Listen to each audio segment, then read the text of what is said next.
अस्सलाम वालेकुम व्यूअर्स। आज की मेरी वीडियो का मकसद वैलेंटाइन डे के हवाले से एक छोटा सा मैसेज आपसे शेयर करना है। नाजरीन, बदकिस्मती से उम्मत मुसलमान दिन ब दिन मगरबी तहजीब से मुतासर हो रही है और इसका सबसे जो बुरा असर उम्मत मुसलमान पर पड़ रहा है वो ये है कि उनकी बहुत सारी गैर शरई चीज़ें और गैर शरई सकाफ़त भी हमारे अंदर वाज पा चुकी है। मिसाल के तौर पर अगर आप देखें तो 14 फरवरी को मगरबी दुनिया के साथ साथ इस्लामी ममालिक में भी वैलेंटाइन डे बड़ी बेहयाई और बेशर्मी के साथ मनाया जाता है।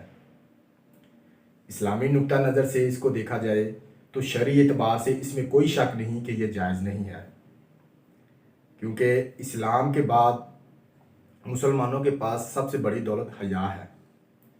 तो अगर हया ख़त्म हो जाए तो फिर बाकी कुछ नहीं बचता।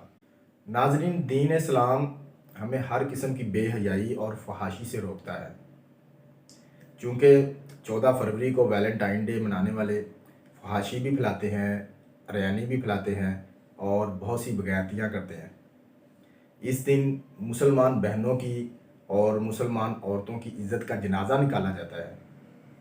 बहुत सारी लड़कियों की इज़्ज़त पामाल होती है, इन्हें हवस का निशाना बनाकर इस्तेमाल करके फेंक दिया जाता है। चूँकि इस दिन को मनाने की इजाज़त इस्लाम में कतई तौर पर नहीं है, तो इसीलिए मेरी तमाम वालिदैन और भाइयों से गुजारिश है कि अपनी बेटियों और बहनों पर नज़र रखें कि वो 14 फरवरी को घर हैं कि नहीं, और घर में इनका होना लाजम करार दें, क्योंकि जब बात इज़्ज़त की आती है तो फिर रसवाई भाई और वालिदैन को ही उठानी पड़ती है। अल्लाह ताला हमें इस तरह के बेहुदा त्यौहार मनाने से महफूज रखे। आमीन। अस्सलाम वालेकुम व रहमतुल्लाह।